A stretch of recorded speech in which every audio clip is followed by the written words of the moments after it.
Israeli ulikuwa umepanda juu kutoka kwa kerubi. Naye utukufu wa Bwana ulikuwa umepanda juu kutoka kwa kerubi, ambaye ulikuwa juu yake. Kerubi ambaye utukufu ulikuwa juu yake. Mpaka kizingiti cha nyumba. Mpaka kizingiti cha nyumba. Akamwita mtu yule aliyekuwa amevaa bafta. Akamwita yule mtu ambaye alikuwa amevaa bafta. Mwenye kidao cha wino cha mwandishi kiunoni. Aliyekuwa na kidao cha wino na mwandishi kiunoni na mwandishi kiunoni. Bwana akamwambia, pita kati ya mji. Pita katikati ya mji. Kati ya Yerusalemu. Ukatie alama katika vipaji vya nyuso vya watu wanaougua na kulia kwa sababu ya machukizo yote yanayofanyika kati yake. Ukatie alama katikati ya nyuso za wale wote waombolezao kwa sababu ya maovu yanayofanyika katika mji. Na hao wengine aliwaambia, nami nalisikia. Piteni kati ya mji nyuma yake. Mkapige jicho lenu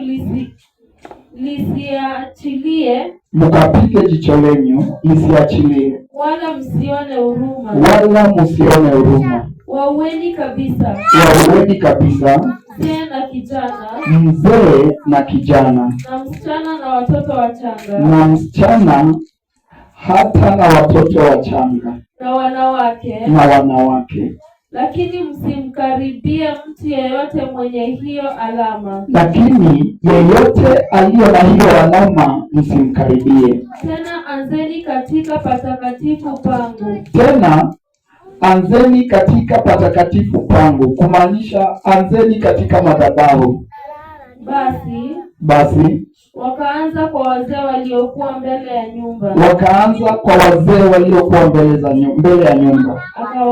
Akawaambia, itieni nyumba unajisi, mkazijaze nyua mizoga ya hao waliouawa. Itieni nyumba unajisi, mkaijaze nyumba na mizoga ya hao waliouawa.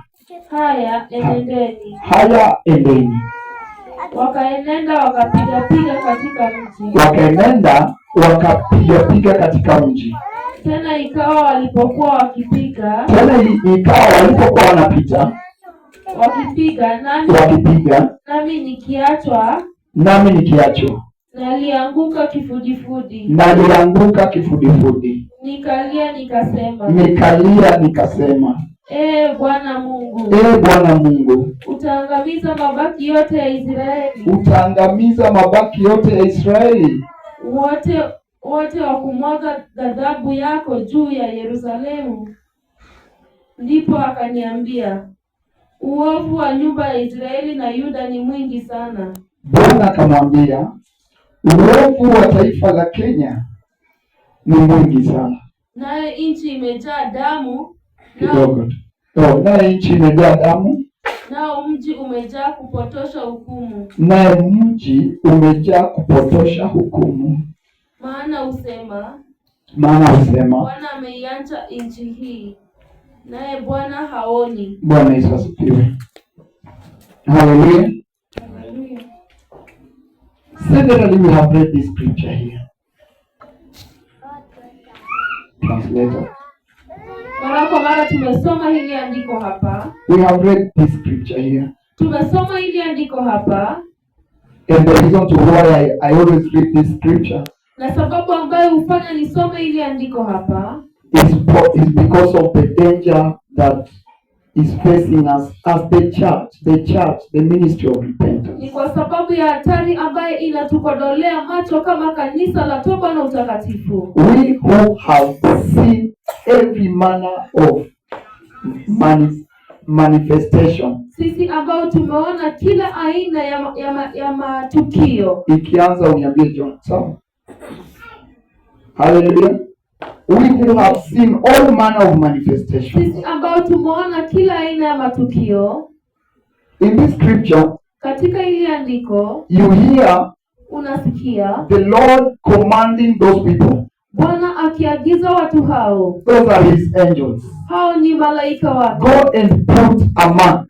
Enendeni mkatie alama On the face of those people who are wailing. Katika nyuso za wale watu ambao wanaomboleza. In the land of Kenya. Katika taifa la Kenya. Because of blackmail against my servants. Kwa sababu ya makufuru dhidi ya watumishi wangu. Because of blackmail against my holy ministry. Kwa sababu ya makufuru dhidi ya huduma yangu takatifu. Because of blackmail against his holy name. Kwa sababu ya makufuru dhidi ya jina lake tukufu. Because of rebellion against him. Kwa sababu ya ile uasi dhidi yake. Because of abuse against him, against his testimonies, miracles, against his mega prophets. Kwa sababu ya matusi dhidi ya ile miujiza yake na watumishi wake. Those who are mourning. Wale ambao wanaomboleza. Because of those things. Kwa sababu ya hayo mambo. Those who are serving me in faithfulness. Wale ambao wanamtumikia Bwana katika uaminifu. Those who have refused compromise. Wale ambao wamekataa kuzoeana. Those who are obedient. Wale ambao ni watiifu. Those who receive rebuke. Wale ambao wanapokea makemeo. Go and put a mark on their faces. Enendeni mkapate kutia alama katika nyuso zao. And you hear him command. Na unamsikiza akiamurisha. When now he is judging. Wakati sasa ambapo anahukumu. That go in the city. Ya kwamba enendeni katika miji. And slaughter. Na ukapate kuchinja. Slaughter mercilessly. Chinja bila huruma. From the elders. Kutoka kwa wale wazee. The women. Wamama. The youth.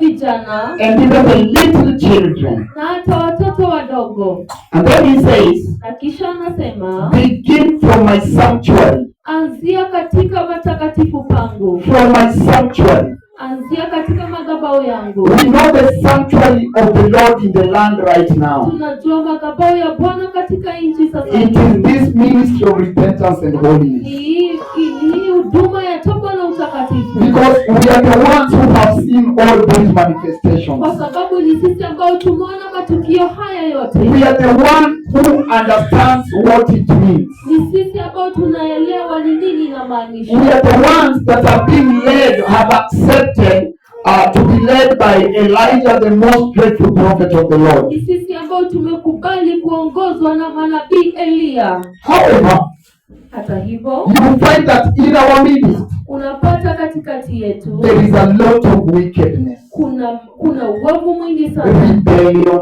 uasi, murmuring. kunung'unika. Look at Moses. Look at Moses in Egypt. The scripture we just read. Tazama Musa pale Egypt. Who were murmuring against him? Wale ambao walikuwa wananung'unika dhidi yake. They were not Egyptians. Hawakuwa watu kutoka Misri. No, please.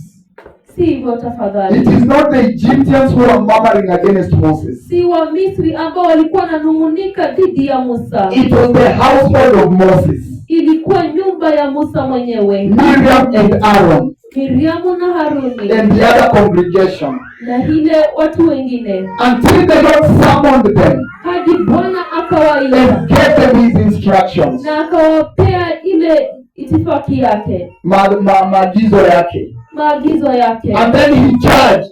Akisha akahukumu. More than 3,000 people. Zaidi ya watu 3,000 were killed.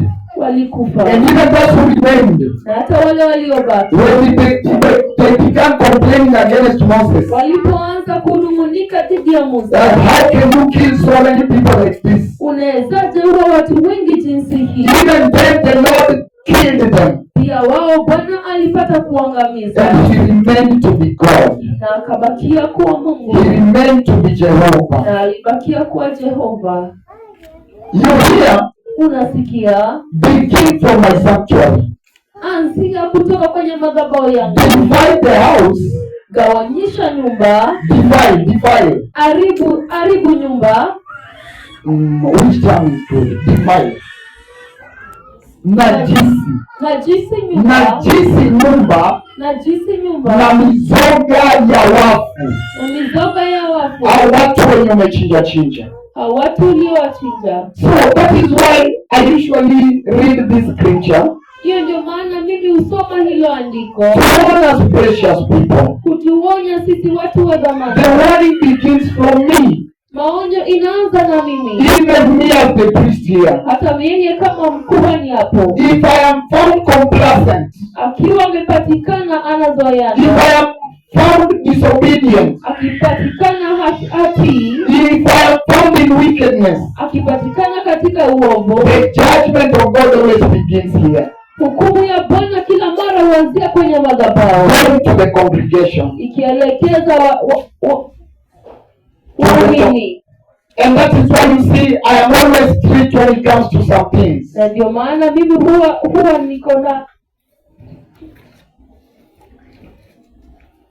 niko wa kumaanisha sana katika mambo haya. Strict when it comes to things. Niko wa kumaanisha sana kuhusiana na mambo haya. We are the ones that are in the most danger. Ni sisi ambao tuko katika hatari kuu. Let us just turn to the Lord, precious people. Wacha tukapate kumgeukia Bwana, watu wa dhamani. Wacha ni tumaanishe. Wacha tumaanishe. Tumaanishe tu. Tumaanishe. Why tumaanishe? Tumaanishe. Tumaanishe tu. Tumaanishe. Maanisha tu. Maanisha. Being in the ministry kuwa katika huduma does not guarantee you entry into the kingdom of God. Haikupatii hakikisho la moja kwa moja katika ufalme wa mbinguni. The ministry is meant to prepare you. Huduma imepaswa kukusaidia kujiandaa. And prepare me. Na kumwandaa mchungaji. However, hata hivyo, my entry, kuingia kwa mchungaji, and your entry, na kuingia kwako, depends on your obedience to the instructions of the Lord. Itajalishwa tu na ile utiifu wako katika yale mausia ya Bwana. Depends on your obedience. Inategemea tu kutii kwako to the instructions of the Lord. Kwa mausia ya Bwana. On your commitment. Na ile kujitolea kwako to the instructions of the Lord. Kwa mausia ya Bwana. So it is upon you. Kwa hivyo ni juu yako. When we come here, we cry before the Lord. Tunapokuja hapa tutamlilia Bwana. And you take it lightly. Na unaichukulia hivi. It should not just begin here. Haifai tu kuanzia hapa. It should begin from your house. Inafaa ianzie nyumbani kwako. I don't know how many of you have been crying before the Lord since Sunday. Sijui ni wangapi wenu ambao mmekuwa mkililia Bwana kutoka Jumapili. In your homes. Katika nyumbani kwenu. I don't know. Sijui. I don't know. Sijui. You just go down in your sackcloth and cry, repent because of the state of the nation of Kenya. It has been usiku na mchana kwenye redio ni kilio. Me have been coming here, at home I've been repenting, but I've also been coming here jioni. I come and repent before the Lord. How about you? I don't know. That is why I say this scripture. Ndio maana ninasema ili andiko. This scripture here. Iliandiko hapa. The book of Ezekiel chapter 9. Kitabu cha Ezekieli mlango wa 9. Let it not be fulfilled in you. Wacha isikapate kutimizika ndani yako. Wacha iwe itimizike tu katika uzuri. Wacha itimizike katika uzuri. Malaika anapoweka alama kwa wale wanaoomboleza kwa kumaanisha. Malaika anapoweka alama kwa wale ambao wanaomboleza katika kumaanisha. Na wewe akuwekea alama. Na wewe uwekewe alama. Mnanipata wapendwa? Hallelujah. Hallelujah. It is that serious. Ni ya kumaanisha jinsi hiyo. Because this is God. We are dealing with God here. Kwa sababu huyu ni Bwana, tunakabiliana na Bwana hapa. It is the Lord. Ni Bwana. The prophet of the Lord is just but the messenger of the Lord. Manabii wa Bwana tu ni wajumbe wa Bwana. The mouthpiece of the Lord. Ni kinywa cha Bwana.